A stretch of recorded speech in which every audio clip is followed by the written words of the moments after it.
The late-night haunt pulsed with a deceptive rhythm. A bluesy saxophone crooned from unseen speakers, ice clinked a discordant harmony in 100 glasses, and a distant, almost hysterical laugh cut through the din. I walked in, and she didn't see me. Lorelei, my Lorelei, sat perched on a tall stool, her posture subtly angled towards a stranger. His profile was sharp, almost predatory, like a sculptor's failed attempt at a hero. My internal clock registered 6 agonizing seconds. 1. Her slender fingers grazed her wineglass. 2. A laugh, bright and carefree, completely unlike the woman who'd confessed just that morning to feeling utterly depleted. 3. His hand, a casual, intimate touch on hers, unresisted. 4. She leaned in, a secret whispered. 5. He traced the delicate chain of her necklace. 6. The bottom dropped out of my world, a hollow echo where my pulse used to be. No theatrics, no desperate flight. I simply walked, invisible, yet a looming storm, propelled by a silent, bone-deep rage. They occupied table 7, a cruel irony, mirroring the number of years we'd built a life together. Her gaze snapped to mine, and the light behind her eyes extinguished. Her mouth opened, but no sound escaped. Only a wide, terrified stare, her wineglass suspended midair. He turned slowly, a quizzical frown on his face. It dissolved into understanding, then a flicker of apprehension as he met my unyielding stare. I didn't acknowledge him. I didn't need to. My hand went to my jacket pocket, retrieving the wedding band I'd worked free in the ride over.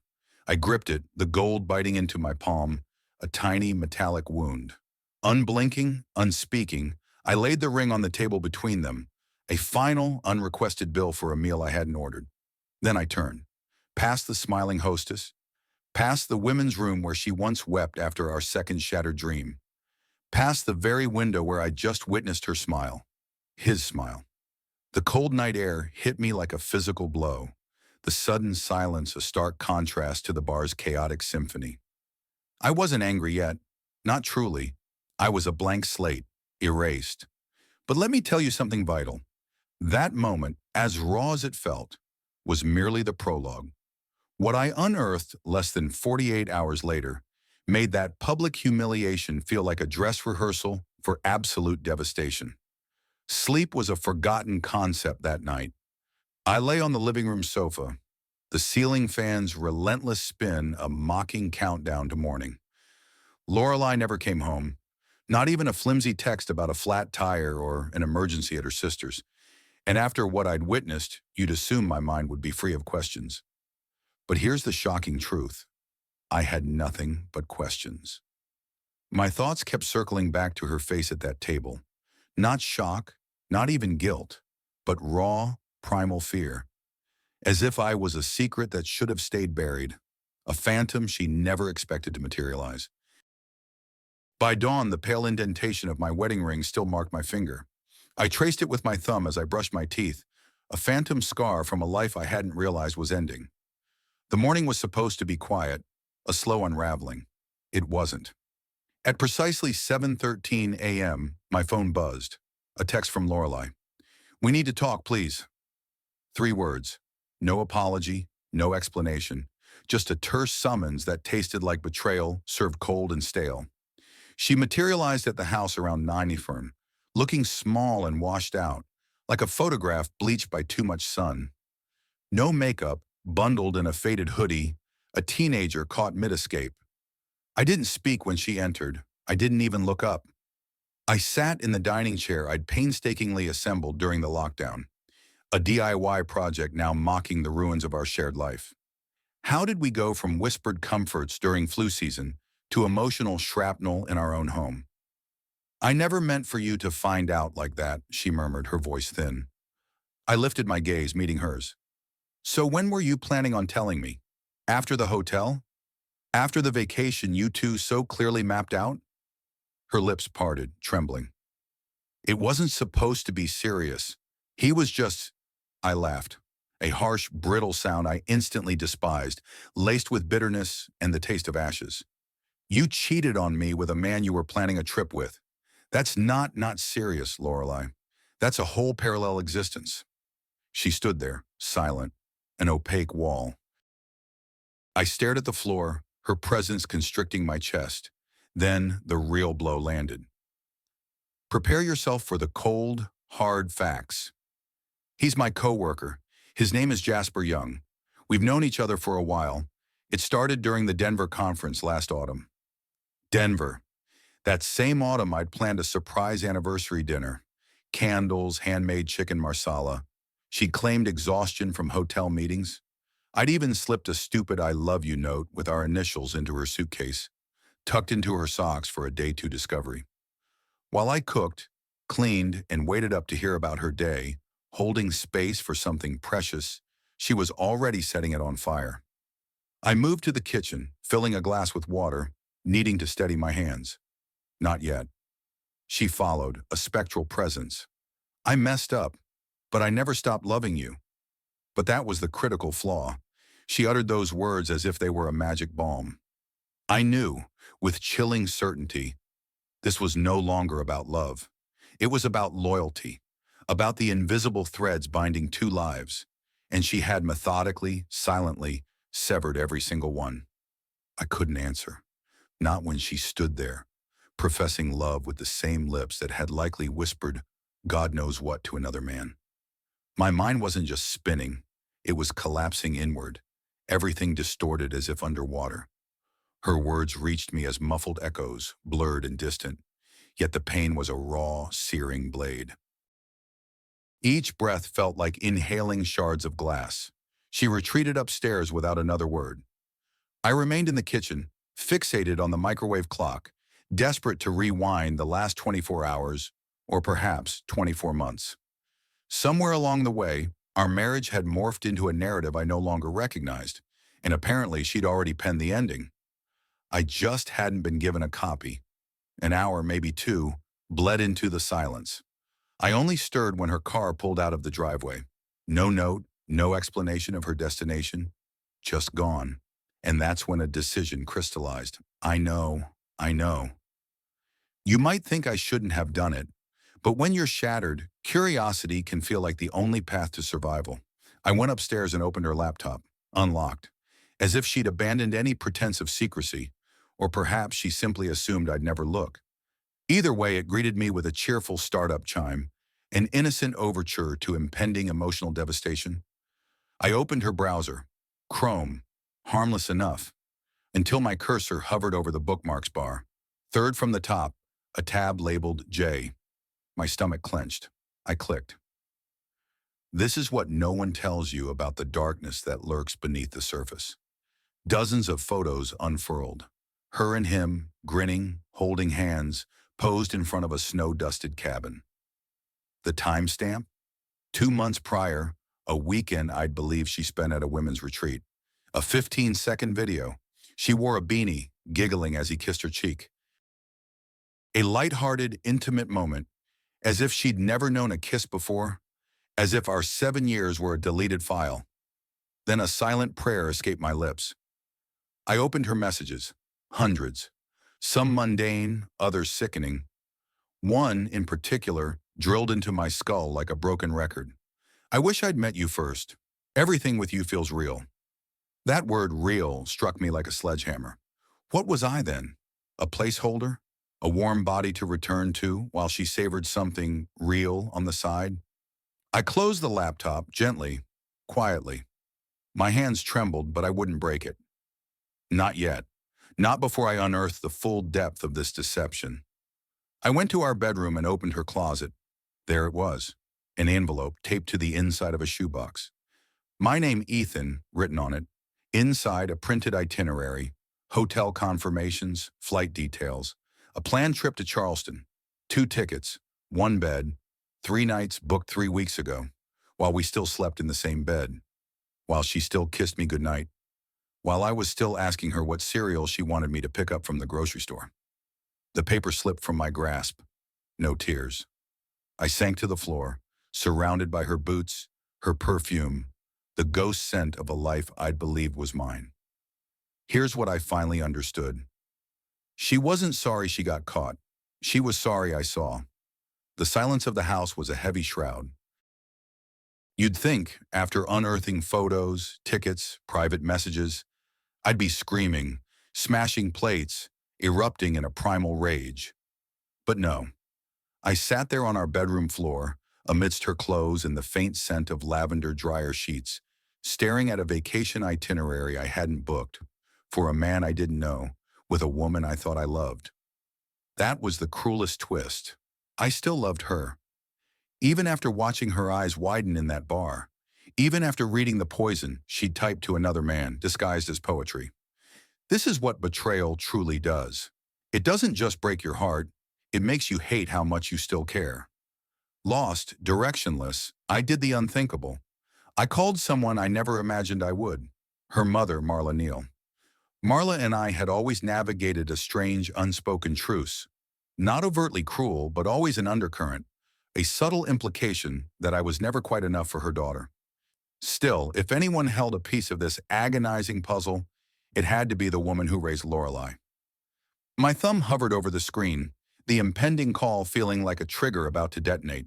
She answered on the third ring. "Ethan, is everything all right?" I hesitated, then ripped the words from my throat like duct tape from a wound. "I saw Lorelei last night at a bar with another man, and now I'm sitting in our bedroom, holding travel plans that don't include me." Silence, not even a breath. Then Marla's voice, a tight whisper. "Ethan, I didn't want to be the one to say anything. I told her what she was doing was wrong. I told her if she wasn't happy, she needed to talk to you." My grip tightened on the phone. "So you knew?" "I knew she was confused," she said, as if confusion could rationalize such devastation. "She told me she needed time to figure things out, but she didn't want to hurt you. Then she shouldn't have planned a weekend getaway with another man while sleeping in my bed." A choke sound escaped her. I could hear her breathing through the speaker, the oppressive weight of her silence. Finally, a barely audible whisper. "She's been different ever since that conference. I thought it was a phase. I thought she'd snap out of it." I wanted to scream. A phase? This wasn't a new haircut or a fleeting yoga craze. This was a full-blown affair with a man she'd introduced to her own mother. Ready for another shocking revelation? "So he's real, Jasper." "Yes," Marla confessed. "I met him once briefly. I didn't realize how serious it was." That was the final gut-wrenching blow. Her mother had met him. This wasn't a clandestine fling. This was a meticulously planned exit strategy, an emotional immigration from our marriage with new citizenship in someone else's arms. I hung up, no goodbye. I couldn't absorb another word. I stayed in that room until the sun dipped low enough to paint the walls in hues of orange and gray. Lorelei hadn't texted, hadn't asked where I was. Perhaps she was with him. Perhaps she waited for me to explode, to shoulder the blame for this wreckage. That's how these narratives often unfold, isn't it? They betray, then weep that you're overreacting. But I wouldn't yell. I wouldn't beg. Instead, I began to pack. Not my belongings, but hers. Shoes, jackets, cosmetic bags. Everything she owned within these walls went into boxes. I moved in a numb, mechanical haze, my mind floating above the chaos. I didn't care if her passport was packed with her hairbrush or her birth certificate with a bottle of shampoo. I just wanted it gone, all of it. I left her ring in the precise center of the empty dresser drawer. And then, for the first time in hours, I smiled. Not because I was okay, but because I finally recognized that I was done being her contingency plan. She returned just after sunset. I watched her headlights sweep across the living room walls, heard the familiar, careless slam of her car door, always slightly ajar. For a fleeting moment, I wondered if she'd knock, as if this house was no longer hers, as if she sensed the tectonic shift. But no, her key turned in the lock. She walked in, as if the world hadn't cleaved open 48 hours prior, as if we were still us.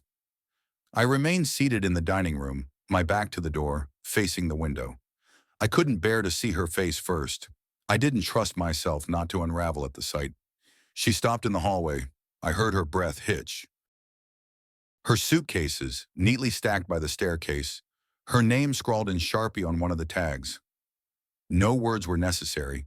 She understood. "Ethan, what is this?" she asked softly, her voice fragile. I didn't turn. What does it look like? She took a step forward, her heels muffled on the carpet, as if afraid of waking a ghost. You're kicking me out? That word, kicking, elicited a hollow laugh from my throat. Not out of humor, but from the stark proof of her disconnect from reality. I'm not kicking you out, Lorelei. You already left. I'm just helping you catch up to your choices. She fell silent, and for a beat, I thought she might simply turn and leave. But then, the sobs started. Soft at first, then escalating, echoing off the walls, making me question if I was, in fact, the villain. She dropped to her knees beside the luggage, burying her face in her hands. Ethan, I made a mistake. Please, please don't throw away 7 years like this. I rose slowly, finally turning to face her. She appeared utterly broken, but here's the harsh reality. You don't get to burn down a house and then cry over the ashes. You didn't make a mistake. You made 100 small ones and pretended they didn't count because you didn't get caught. You lied to me while you slept beside me. You let me believe everything was fine while you were busy living two lives. Do you understand how twisted that is? She shook her head, sobbing harder. I didn't plan to fall for him. It just happened. I thought it was temporary. I thought I'd come back to you, I swear. Come back to me? I cut her off, the words sharp. Like I'm a rental car? Something you use until you find the upgrade? Her face contorted in pain, and for a fleeting second, I saw the woman I married, the one who laughed at my bad jokes and danced barefoot in the kitchen. But she wasn't that woman anymore. That version of her had vanished the moment she booked that hotel with him. I packed your things, I said, my voice eerily calm now. You can stay with him, or your sister, or your mother. I don't care.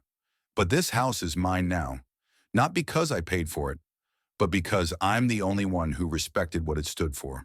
She remained on the floor, broken, whispering something I couldn't decipher. Perhaps another apology. Perhaps a curse. Either way, I walked upstairs and closed the bedroom door. I sat on the bed alone, staring at the empty space beside me, still warm with her memory, still shaped by someone who'd smiled while betraying me. And in that suffocating silence, a terrifying truth dawned. I wasn't just mourning the loss of my marriage. I was mourning the version of myself who believed her. The house felt hollow the next morning. You'd think removing someone's belongings would restore space, breath, clarity, but it didn't. It merely left gaping holes. Gaps where her shoes once rested by the door, where her keys once jingled in the bowl, where the scent of her shampoo used to linger in the air like something permanent. I wandered through the room searching for proof that she had ever truly loved me. Every corner felt like a lie. I wasn't angry, I was exhausted, as if I'd carried a crushing weight of distorted reality for years without realizing it. But I wasn't done. Something within me demanded closure. Something final.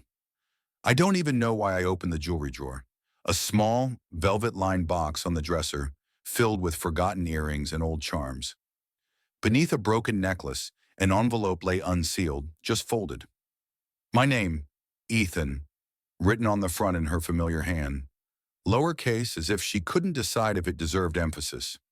Inside was a letter. A real, honest-to-God, handwritten letter. It looked old. The ink smudged in places as if she'd written it through tears. Or perhaps spilled something on it. It was dated over a year ago.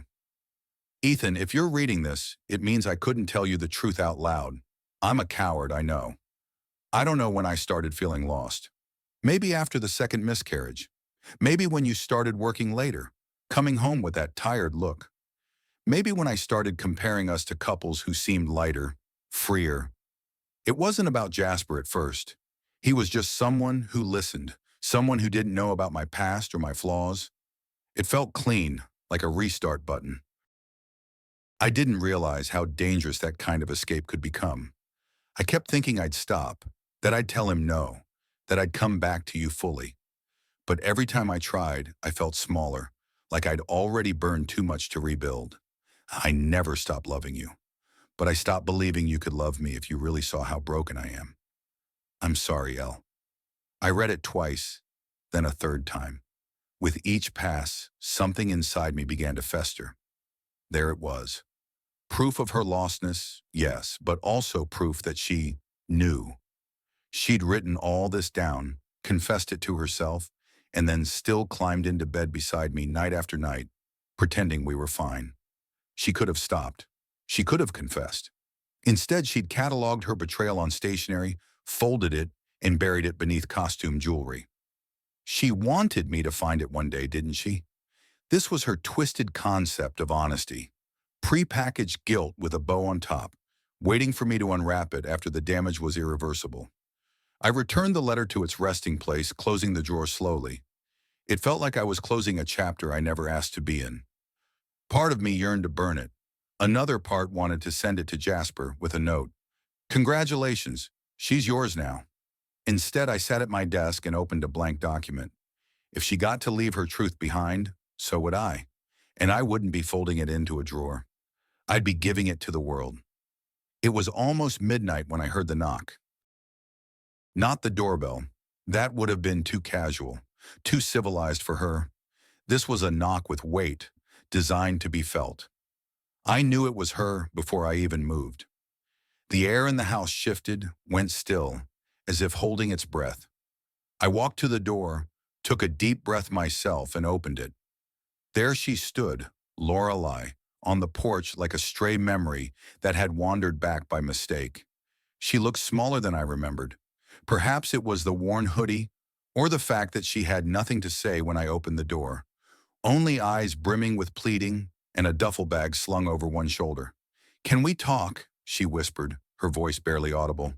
"I think we've done enough of that," I replied. But I stepped aside anyway, not out of desire, but because a part of me still needed to hear it. The explanation, the desperation, the truth if such a thing still existed.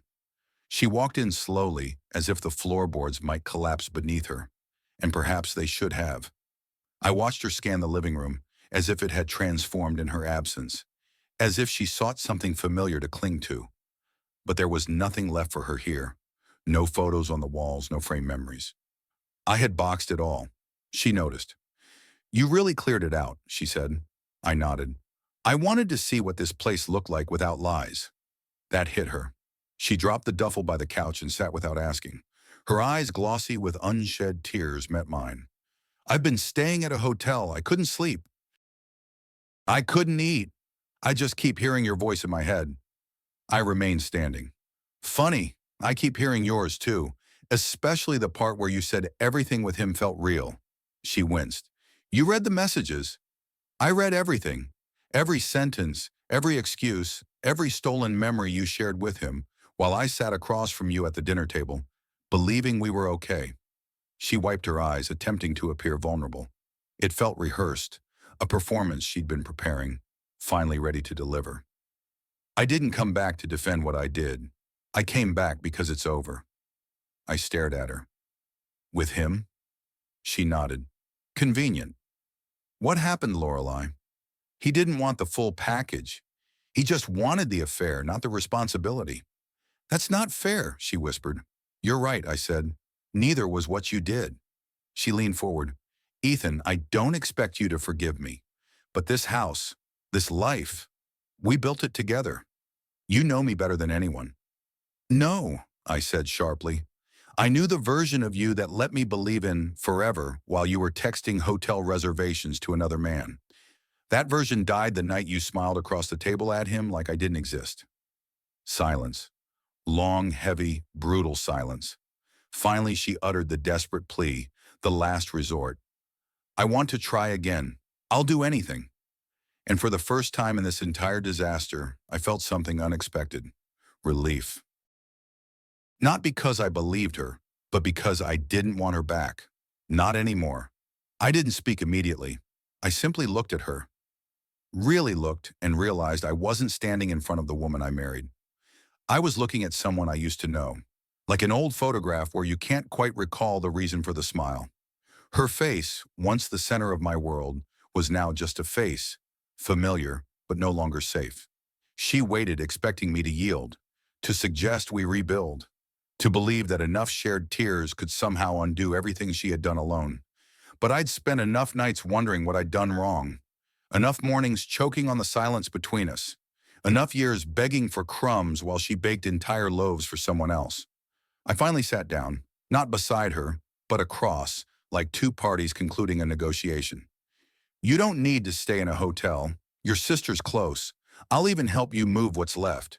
But this house, it's not home for you anymore. It ceased to be that the moment you handed our story to someone else. Her tears came again. Big, messy sobs. And for the first time, they didn't pierce me. They passed through me. I had nothing left to bleed. I hope he was worth it, I added softly. But even if he wasn't, I hope you learned something from this. I hope you fixed whatever part of you thought betrayal would feel like freedom. She tried to speak, but I stood before she could. That was the end. 2 days later, she was gone for good. I changed the locks, painted the bedroom, and donated every reminder of her that wasn't nailed down. I didn't do it out of anger. I released it, like letting go of a balloon I'd once held tightly, finally realizing how much lighter my hands felt without it. Months passed. I started therapy. I started jogging. I started talking to people without bracing for disappointment. And somewhere in that messy reconstruction, I started writing again. Short stories, raw confessions, the kind of things I used to do before life got heavy. And one morning, I woke up and didn't check my phone for her name. I just made coffee, breathed, and smiled. Because peace doesn't arrive like a sudden flash of lightning. It comes in sips, in silence, in slow mornings when your own company is finally enough.